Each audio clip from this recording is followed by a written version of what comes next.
Hey everyone, welcome to the show. I wanted to take a break from a series and just do kind of a one-off tonight. So and I know there's been a little bit of talk about it, but I wanted to talk a little bit about the festival that was held in Black Rock, Nevada, the Burning Man Festival. And is it really transformation? Or is it a sign of regression?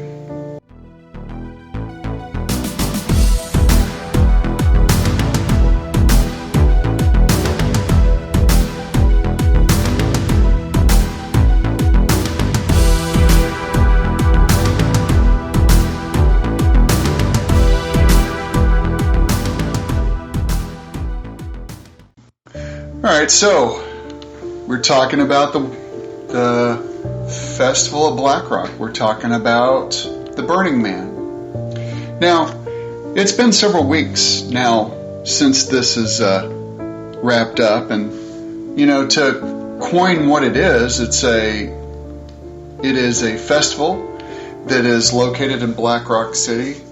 It's a temporary built city in the desert.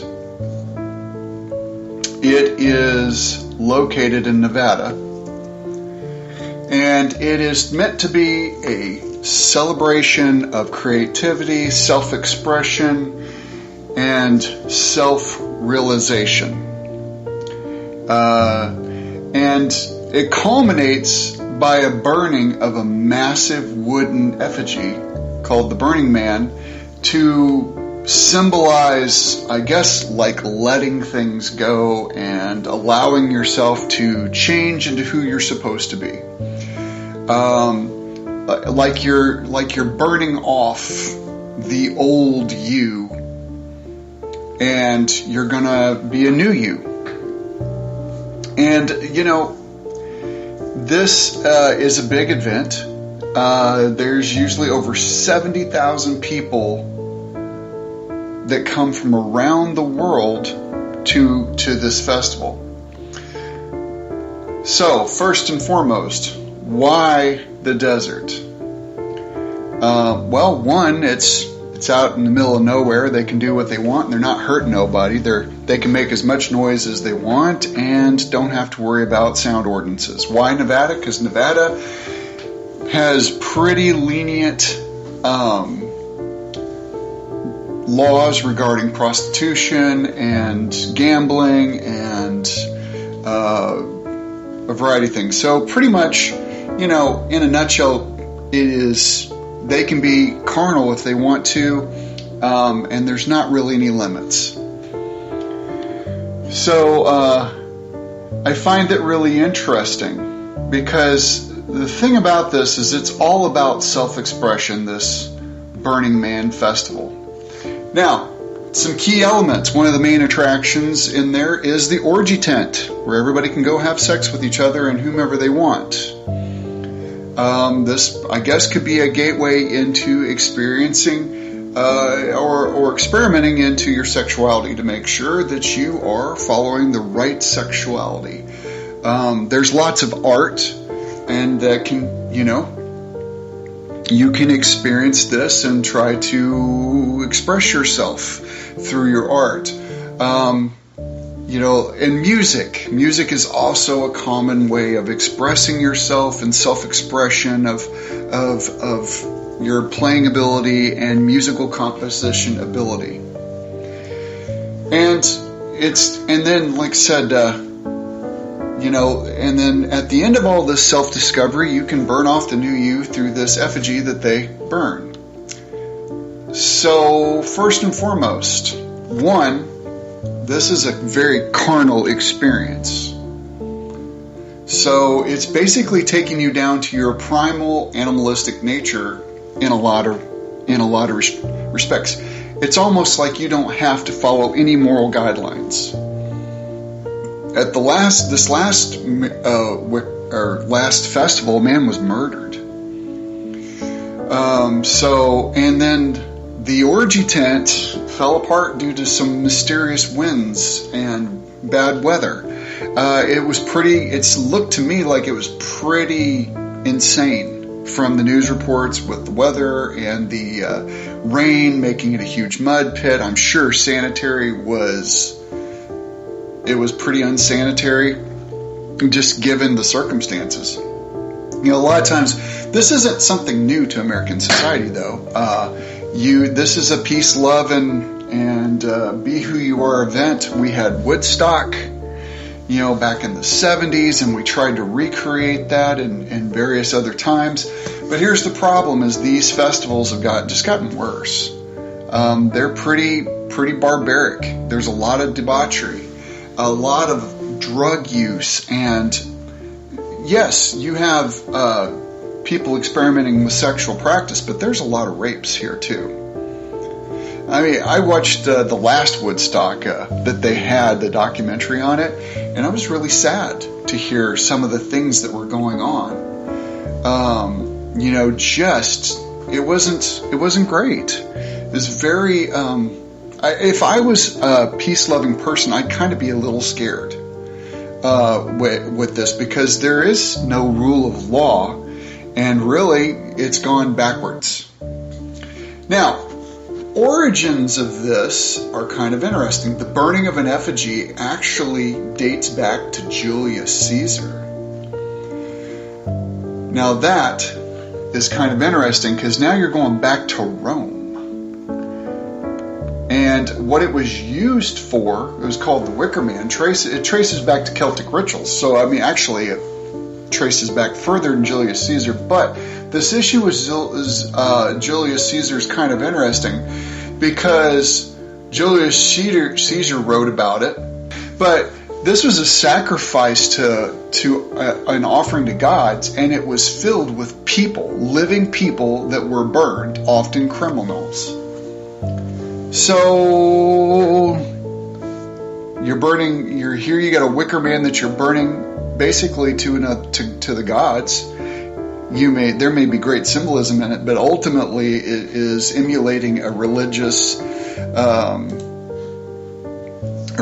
event. And then you have this where they actually burned people in the Wicker Man, and there was even a movie about this where the same thing happens. So, I mean, that is something. What are you emulating here? All right, this is a carnal activity that is meant to worship. And here's the other thing: you guys got to pay for the underlying things here. You got to pay attention to the underlying thing. Why is it that everything about freedom has to spit in the face of righteousness? To me, righteousness is freedom, because at the end of the day, I have a clean conscience. But whenever it's freedom, you're allowed to murder, you're allowed to dress how you want, show what you want, have sex with whomever you want, and deal with whatever it may be that is the repercussion and the hurt that comes along with that, even back on you. You go into these, let's say you're into this group thing with intimacy, and you're a female and you get pregnant. You don't know who the father is. Well, that's no big deal. I'll just get rid of it, even though you're the one that made the decision to do that. So you wash away all of your responsibility. Not to mention, there's another person out there that has a child they don't know anything about. So there's an unseen hurt there. Then the child who can't be held responsible for anything in all of this.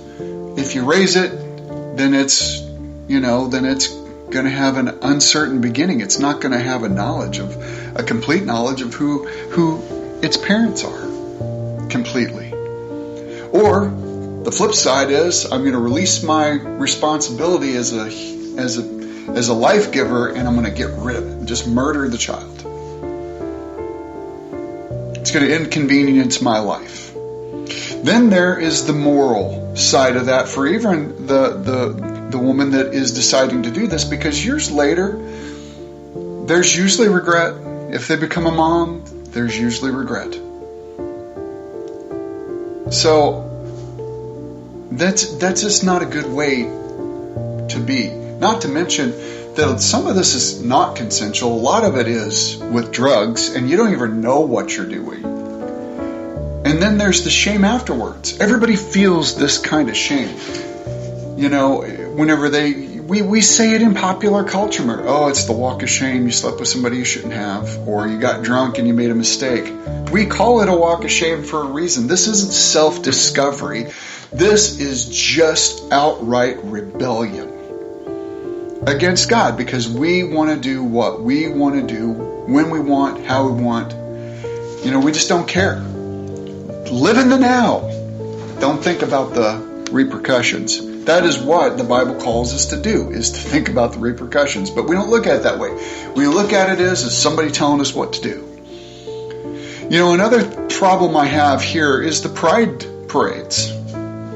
Now, don't get it twisted. If it is a well-done pride parade, you know what? I mean, I want everybody to know that I love them, and there's a Jesus that loves them. But here's where we get it twisted. There are a lot of pride parades, more than we care to admit. It is nudity on display.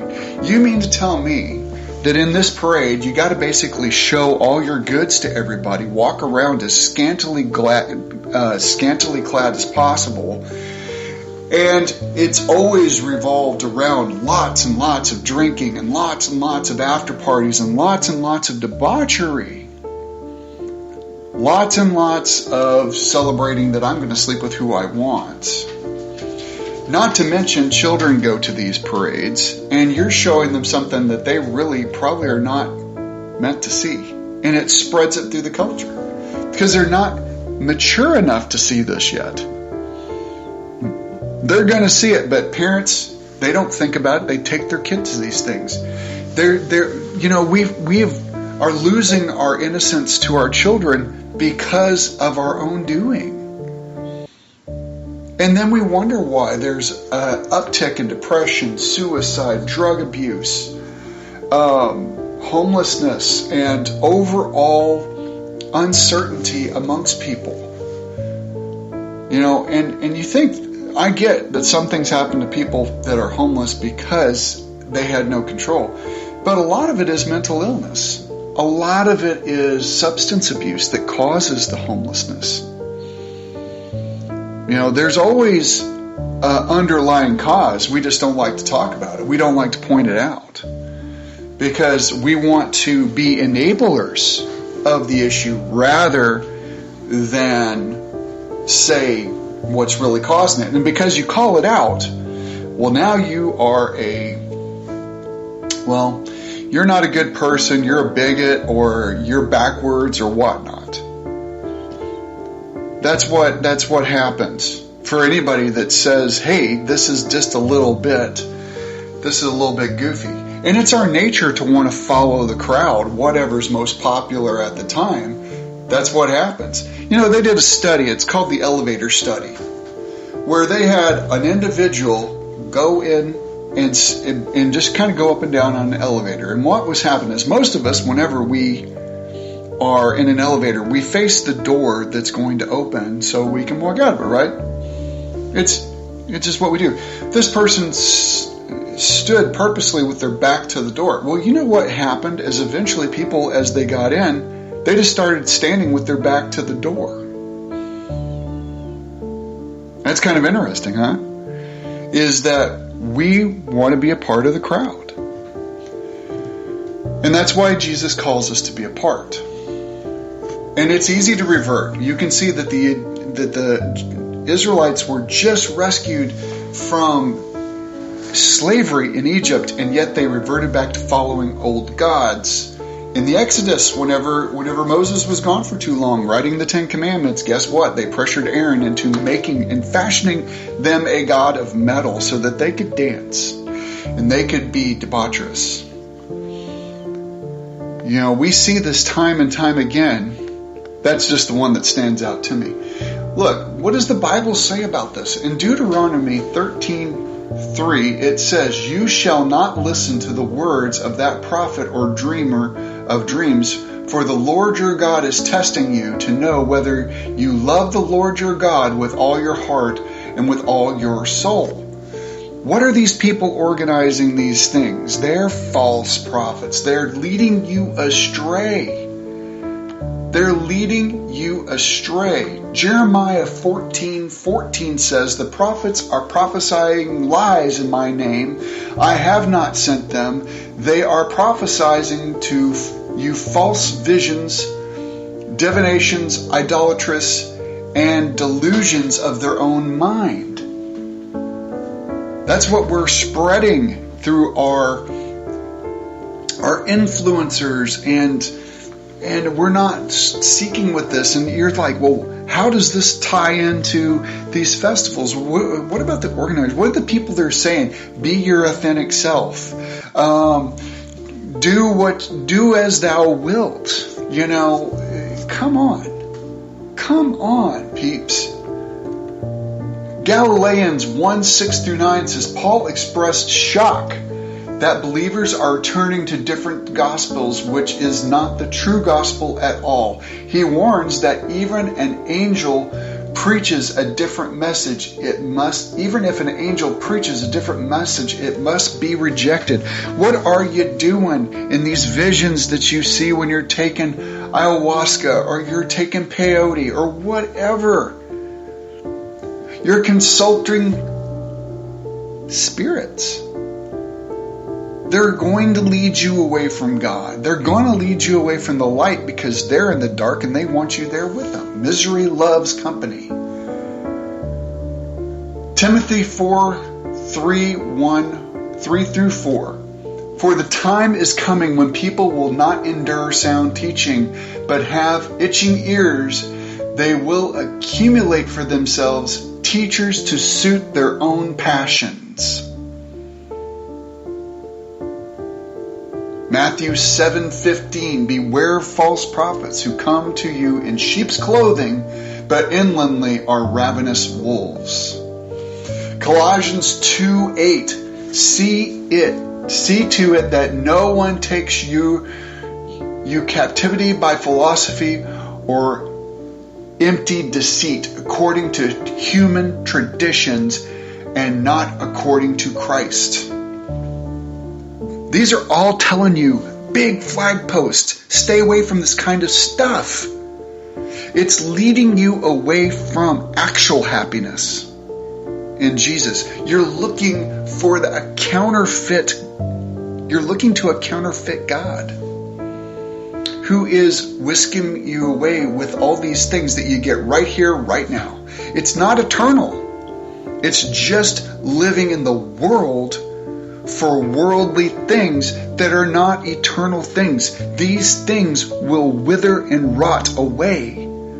But God is eternal. Stay away from these things. The Bible calls us to live quiet lives, not these crazy, outlandish lives that just sin. Sin hurts people. Sin hurts you. Be wary of this stuff. And I'm not pointing this at a particular culture. I'm telling you the whole picture. Look at this festival. It's burning an effigy that has its basis in burning humans. It is a sacrifice to a false god. The god of the world. And who is the god of this world? Satan. All roads lead to that. All of these little channels of New Ageism and self-expression and, just basically do as thou wilt. Do as thou wilt is the core philosophy in the satanic religion. Illicit sex practices, illicit drug use, all of it tears away at the body. The body is what matters. Don't you understand that you are the church? Your body is the church. Your soul is the church. Don't destroy its foundations for self-gratification. Think about these things. Look deeper than your skin. These say you're going to find your authentic self. I say you cannot find your authentic self through worldly practices. You find your authentic self through God, through the Savior. Read it. Jesus calls us to something so much better. But He calls us to be accountable. And that's what we're fighting. That's what you're running from, is accountability. You want to do what you want, when you want, how you want, to who you want, without consequences. And the Bible is calling you to be accountable. That's what you're really running from. Take the time to read it. I love you all. Have a great week.